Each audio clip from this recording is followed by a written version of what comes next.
Welcome to Nothing But the News, Episode 4. I'm your host, Tyler Bermundo, and I'm going to start this off a little differently with a brand new segment I like to call Behind the Scenes.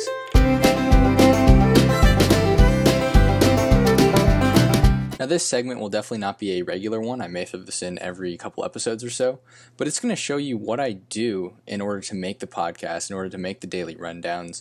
I may have some blooper reels in there or something like that, but here is an example of how I do a daily rundown from start to finish. To set the stage for my daily rundowns, I mostly do them at around 9 to 10:30 p.m.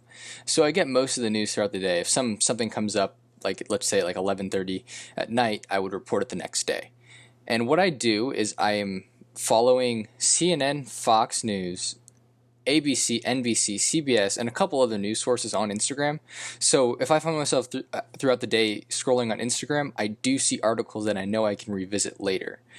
As for the process of making like notes and stuff, I usually rely on the Associated Press, and you will see this right now. And this is the main place I get my news because my mentor told me this was a very reliable source, and it's very easy to just take headlines and give it to you. I only make the rundowns between 1 and 3 minutes, so I can't go into too much detail in each story, but I can at least keep people in the loop on what's going on in the world. So, for example, I see this article right here, student fires officers at Tennessee school is killed.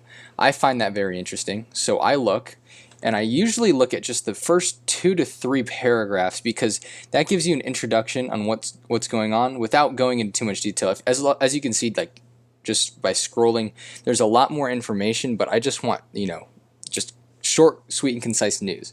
So I look at this and I see student opened fire on officers, responded to report, very interesting. Police found the student in the bathroom on the Austin East Magnet High School in Knoxville, and the student died at the school, other stuff like that. And then all of this stuff I feel like just isn't worthy enough of runtime. So I look at this, take probably this little amount of news, and copy and paste it into my my notes here, and then I go back and look at it later. Now we're back here, and as I keep going, I see like Mexico, Honduras, Guatemala. Not really the type of news I report, so I just skip it. Japan, same thing. Then you get to something like this. Biden wants infrastructure deal, but GOP doubts persist. So the Grand Old Party, the Republican Party resists. And I look at this, and when I read it, I kind of see less of a news story, but more of something that I should have a more in-depth perception on later. So this is something I would consider for my actual podcast, but for a daily rundown, this isn't worthy of just like news. So I keep going. So that's the example of the news I got from the Associated Press. Next, I go to ABC because I really like the format of it. I think it's just very sweet. As you can see, just a bunch of headlines here, their main story here, and I'm not going to put this in my notes today because I'm recording this for yesterday, but this will definitely be in the 413 rundown, not the 412. So, but that's beside the point. Anyway, so I look here and I look at, again, headlines, and if something interesting comes up that I feel is either worth reporting or like a major political type news story, I would go to that. So I do this process for all my sources. Next, I would maybe look at Fox or CNN just to get a left or right-leaning kind of perspective. And if something is up there, I kind of confirm it with other forms of articles or news and go from there. So after ABC News, I take a look at the Instagram stories I had from other news sources and see if anything was worth reporting. So I go back, I may have marked it sometime earlier in the day, and then I add to more of my notes, right, again back here, and I already have them done for the day, but you get the point. So I go back, look at the news, and see if I can do anything with that, and then my final form of research is literally just looking up news on Google and looking at some of these stories if anything is worth posting, and I give credit, and then after that, having all of my notes down, this is all of the direct quotes from the sources, I go back and edit them so it either sounds simpler or I put it in my own words. I still give credit, but I like to report, I guess, originally. Now, again, a lot of this stuff could be quoted, and it is usually quoted, as you'll see as from the finished product. but I tried to change it up just a little bit. So here is the finished notes of the rundown I showed earlier. As you can see, there are some minor edits, and then I will show you the end product of all of my other rundowns right now.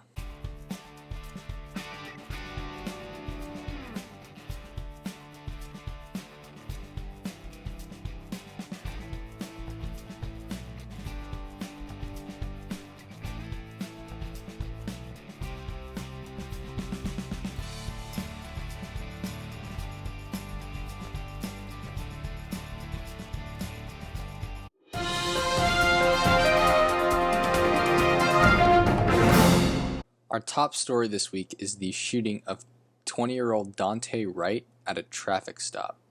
And the body cam footage video was released. However, I'm not going to show it here. I will have a link in the description just because the video is very graphic. I saw it and it's pretty gruesome. Now, if you don't want to see the video, I will try my best to explain it to you, but if you are willing to see it, I would suggest you do, because that is a better source than what I'm trying to project what I see.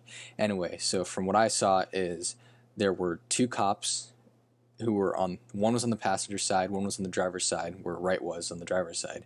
Then you have Kim, who is standing like maybe 5 feet behind the trunk on the left side, so the driver's side. That's what the body cam footage is. And then at the end of the video, you see a fourth cop there.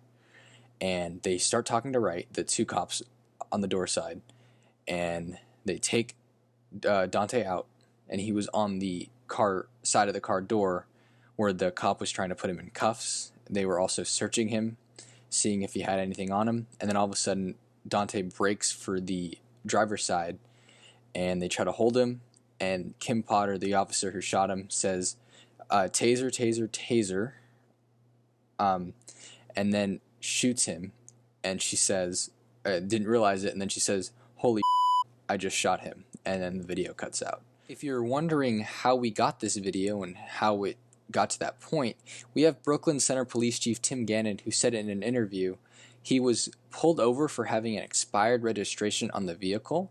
When the officer went over, an item hanging from the rearview mirror was spotted. It was after that, Gannon said, that the officers discovered that a gross misdemeanor warrant for Wright's arrest had been issued. This begs the question, who was Kim Potter and who was Daunte Wright? Kim Potter is a 26-year-old veteran of the Brooklyn Center Police Department, and she was arrested Wednesday, charged with second-degree manslaughter. We can go to the news release later. She posted a $100,000 bond Wednesday evening and was released from the Hennepin County Jail, online records showed. She is scheduled for an initial court appearance on Thursday afternoon. If she is found guilty, Potter faces up to 10 years in prison and a $20,000 fine according to Minnesota law. Coming directly from the source, revisor.mn.gov, manslaughter in the second degree can be defined as a person who causes death of another by any of the following means is guilty of manslaughter in the second degree and may be sentenced to imprisonment from not more than 10 years or a payment of a fine not more than $20,000 or both. And this is the first one, by the person's culprit negligence, whereby the person creates an unreasonable risk and consciously takes chances by causing death or great bodily harm to another, or by shooting another with a firearm or dangerous weapon as a result of negligently believing the other has to be a deer or another animal, or by setting a spring gun, pitfall, deadfall, snare, or other like dangerous weapons or device, or by negligently or intentionally permitting any animal knowing the person to have vicious propensities or to have caused great substantial bodily harm in the past to run control of the owner's premises, or negligently failing to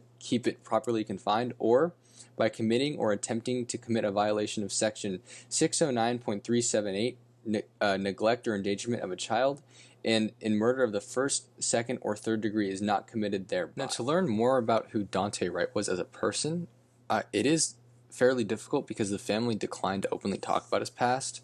However, we have his mother, who said, quote, "My son was an amazing, loving kid. He had a big heart. He loved basketball. He had a 2-year son that is not going to be able to play basketball with him. He had sisters and brothers that loved him so much. He was an uncle, a grandson. He had a smile that would light up the room. It was so big and bright. He was amazing. He is my son. He had just had his whole life taken away from him. We had his hearts pulled out of his chest. We had our hearts pulled out of our chest. He was my baby. So we do get to learn a little bit more about Daunte Wright personally, but we also have to take in consideration what that warrant was and what were some of the cases he was involved with. So here is a picture of the warrant. This comes from the insider.com and also the Minnesota court records online.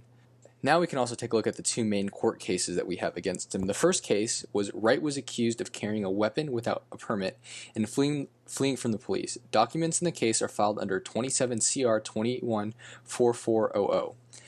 They detail charges that Wright carried a pistol without a permit and ran from the police. A complaint filed on March 4th said that Wright had an encounter with the police on June 30th in Minneapolis. It said officers responded to a call about a man with a gun and found Wright in a car with other people. The complaint said Wright ran away from the officers who chased him but didn't catch him. It said a loaded handgun was found in the car. Another record showed that Wright was due to attend a court hearing via Zoom on April 2nd.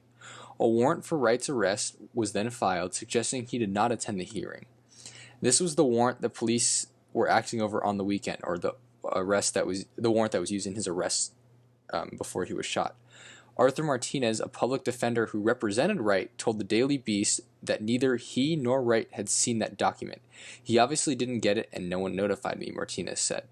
The last document was submitted on Tuesday. It said the case was dismissed because of Wright's death. And here is a picture of that cause. The second case was Wright was charged with aggravated robbery. Documents in the case are filed under the 27 CR 29850. In December of 2019, Wright and another man were charged with first-degree aggravated robbery. They were accused of forcing their way into a woman's home and trying to steal the $820 from her at gunpoint. Wright was accused of breaking his bail conditions last July. Documents allege that Wright was in possession of a gun and had failed to contact his bail officer.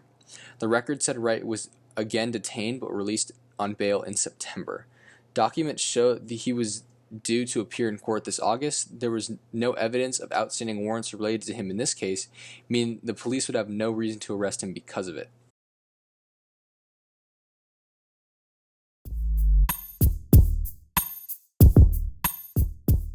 So there are two very controversial topics that I have in my question and answer this week. The first one I got was transgenders in sports.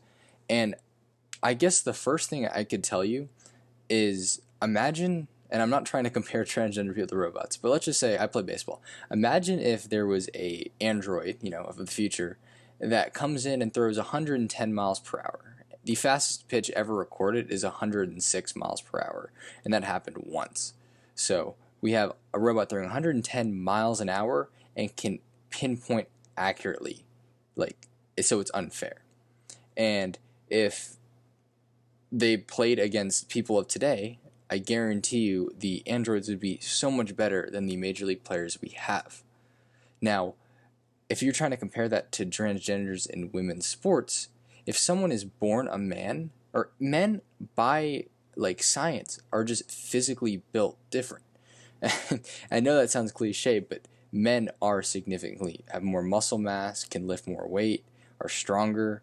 I mean, the list goes on, and that's just a difference in science. But beyond that, right, if you have a transgender male, or transgender born male, now female, playing in women's sports, there is a significant advantage in that sport. There was a story, I can't remember all the specific details, but there was this male, I think it was track and field runner, who was very, very average. He was in the top 200, top 300 in his sport. But all of a sudden he joins women's track and field and is now number one, or he won a couple races. I just don't think that is fair to women in sports. Now, I'm not saying transgenders don't belong in sports at all, but I would make the argument that transgender should go with their identified gender.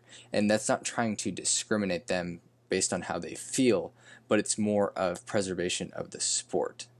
And then the other argument, or the other question I had, was the abortion, and I guess my take on it. And I think there's a couple ways to look at it, right?